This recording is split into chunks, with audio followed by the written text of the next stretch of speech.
Assalamu alaikum wa rahmatullah ta'ala wa barakatuh. Bonjour mes très chers amis. Voilà, nous sommes déjà à la cinquième partie d'inspiration spirituelle. Il faut savoir ce que vous allez entendre aujourd'hui, c'est quelque chose que vous n'avez jamais entendu de votre vie. Donc, vous serez très très surpris effectivement.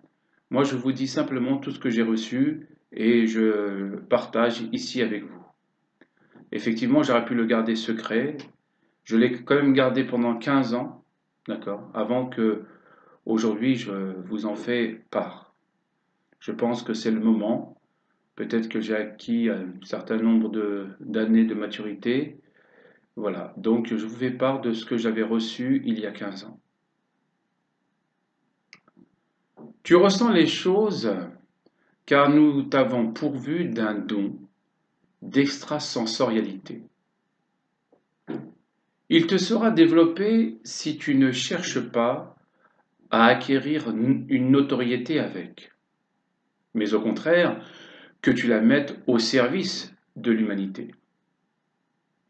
Car il serait facile pour nous de te l'ôter et de le remplacer par un mal qui ne cesserait de te tourmenter. Oui, tu ressens les humeurs de certains et tu peux parvenir à deviner certaines de leurs pensées, mais n'en abuse pas. Ne prends pas cela comme un amusement. Nous t'avons accordé également une clairvoyance et une façon particulière de discernement. Lorsque tu te mets à parler, les gens t'écoutent comme captivés. Tu parviens même à apporter le silence quand tu parles. Rares sont ceux qui te contredisent, mais le reproche qu'on pourrait te faire, c'est que tu n'es pas assez à l'écoute. Tu as un souci permanent de vouloir tout donner. Attends, apprends à recevoir. Quand tu veux exprimer une idée, laisse-toi envahir par une béatitude qui se diffuse en toi, parle lentement et distinctement. Tu découvriras que mieux en sera le message que tu veux faire passer. Et nous leur donnâmes de par notre miséricorde, et nous lui accordâmes un langage sublime de vérité.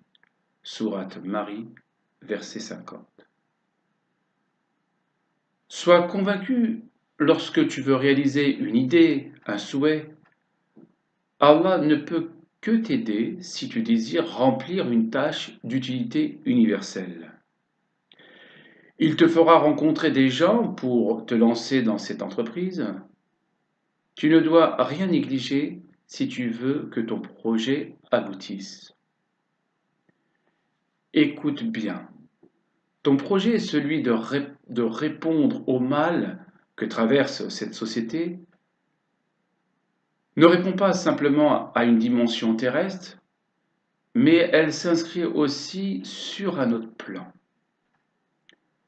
Tout ce que tu décideras ici aura sa propre résonance dans le monde dit intermédiaire. Nous te mettons en garde que ce que tu percevras doit rester ta propriété, car tu ne seras nullement compris et on t'accusera d'imposteur. Ceux qui croient détenir la vérité te pourchasseront. Oui, tu reçois un enseignement qui ne s'apparente pas à ce qu'on peut lire habituellement. Alors comment pourrais-tu l'expliquer aux autres alors que toi-même ne saisis pas ce qui t'arrive? Tu écris sans que tu recherches les mots. Certains te parleront d'écriture automatique. Réponds-leur, ce n'est point cela. Tu reçois à travers un fil conducteur tout un enseignement. Allah a envoyé le Coran pour toute l'humanité. Mais regarde comment ont-ils compris le message. alors qu'il est écrit dans une langue claire, mais on ne l'a pas respecté dans son essence. Ceux qui le détiennent en abusent et travestissent nos versets. Jusqu'où iront-ils? Vont-ils le remplacer? Non, rassure-toi, il est gardé et protégé. Nous te l'assurons car le Coran est la parole d'Allah et nul ne pourra la museler. Nous savons que tu ne comprends pas pourquoi nous t'investissons d'une telle charge, lourde soit-elle. Pour l'instant, tu dois garder secret cette relation intime et particulière, au risque qu'on te prenne pour un fou. Ne t'afflige pas, n'aie pas de doute de ce que nous te donnons et des faveurs dont tu en as seule connaissance. N'aie crainte. Tu reçois cela pour avertir ce monde qu'il va bientôt toucher à sa fin. Seule l'heure exacte, Allah en est le seul savant.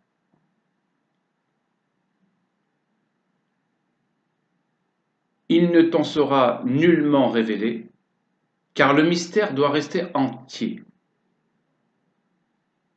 même pour ceux qui vont jouer un rôle prééminent. Nous t'avons choisi pour que tu commences un travail d'alerte. Surtout, tu ne dois pas te sentir accablé par la gravité de cette mission. Ne révèle rien à quiconque pour le moment. Acquitte-toi bien des recommandations, telles la prière, le jeûne, l'aumône, le pèlerinage. Combat le diable qui est en toi. Il veut te dérouter de ta mission. Il sait qu'il sera enfin perdant de tous ses agissements. Combien de nos créatures ont été tentées par lui? Mais comprends bien qu'elles ont été séduites car elles avaient déjà dans leur cœur une maladie. On t'inculpera de faux messies, faux prophètes. Réponds-leur, je ne suis ni un messie, ni un prophète, mais un homme investi d'une mission qui m'a été ordonnée par Allah. Celui de vous mettre en garde qu'un jour terrible nous menace. Il ne m'est pas dit quand, seul Allah en requiert cette science. Pour ma part, je veux sauver mon âme avant qu'il soit trop tard, où nulle âme ne pourra servir la cause de l'autre. Ce que je reçois n'est ni une thèse qui vient de mes pensées, car je ne puis contrôler ce flot de pensées. J'ai peur même de ce qu'il m'arrive. J'aurais souhaité tarir ce flot de langage, mais je ne puis rien. En revanche, ce que je peux dire seulement, et cela ne m'incombe pas, seul Allah en est le parfait connaisseur, que l'heure sera terrible. L'humanité a prouvé qu'elle pouvait être dure dans sa quête de rébellion. Il cherche à mettre Allah en colère. Quand il décide que le châtiment s'abattra, rien ne pourra l'empêcher. Le fracas sera sans que personne n'y s'y attende. Il sera si terrible que les montagnes seront les premières touchées. Aussi viendront les océans qui se déverseront sur les continents. D'effroyables séismes écartelleront la terre.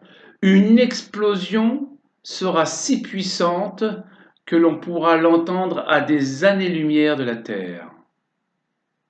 Tous les animaux seront anéantis, mais avant ils seront rassemblés dans un dernier temps, et ils ne pourront guère échapper au jour où nul ne sera pas concerné. Tous les corps seront détruits et ressusciter du premier qui aura cru avoir somnolé un jour jusqu'au dernier. Nous vous ferons alors ressusciter tous dans un lieu désert où tous réunis vous attendrez aussi longtemps qu'Allah le permettra. Vous serez immobile, quasi inerte, le corps dénudé, les yeux rivés devant vous sans que vous quitte l'effroi. Une crainte que nul n'a déjà ressentie. Allah donnera alors l'ordre aux anges de commencer les comptes. Un son sortira de l'une des cornes, et voilà que toutes les balances seront dressées devant chacun d'entre vous. Ce sont des instruments d'une extrême précision. Les plateaux sont de chaque côté équilibrés. Ce que l'on pèse dorénavant, ce sont toutes les actions approvisionnées sur terre, bonnes ou mauvaises. Et c'est là que tous seront dans la crainte absolue pour savoir si dans la vie laquelle on lui a accordée contient plus de bonnes actions que de mauvaises. Le feu de la géhenne sera entre-temps allumé. Chacun pourra ressentir sa chaleur. Seuls pour l'instant, les pierres en sont les combustibles. Satan sera le premier à être jeté, et il ne manquera de dire avant: je n'ai été qu'une tentation pour vous. Vous avez préféré suivre mes pas. Alors pour ceux qui auront fait ce choix, je ne puis rien pour vous. Car Allah à lui seul revient l'adoration, point de divinité à part lui, il est le Dieu puissant. Allah n'aura de cesse de vous prévenir en vous envoyant maints prophètes et envoyés au cours de l'histoire de l'humanité. Qu'elle se garde de dire qu'elle ignorait. À Allah appartient le jugement, lui seul est capable d'intercéder ou pas pour l'une de ses créatures. Mets-les en garde de ce jour avant qu'il soit trop tard. Les regrets sont plus amers quand on a été averti et qu'on n'a pas tenu compte des avertisseurs. Voilà, je m'arrête pour le moment. Vous aurez bientôt la suite, Inch'Allah. Merci pour votre attention.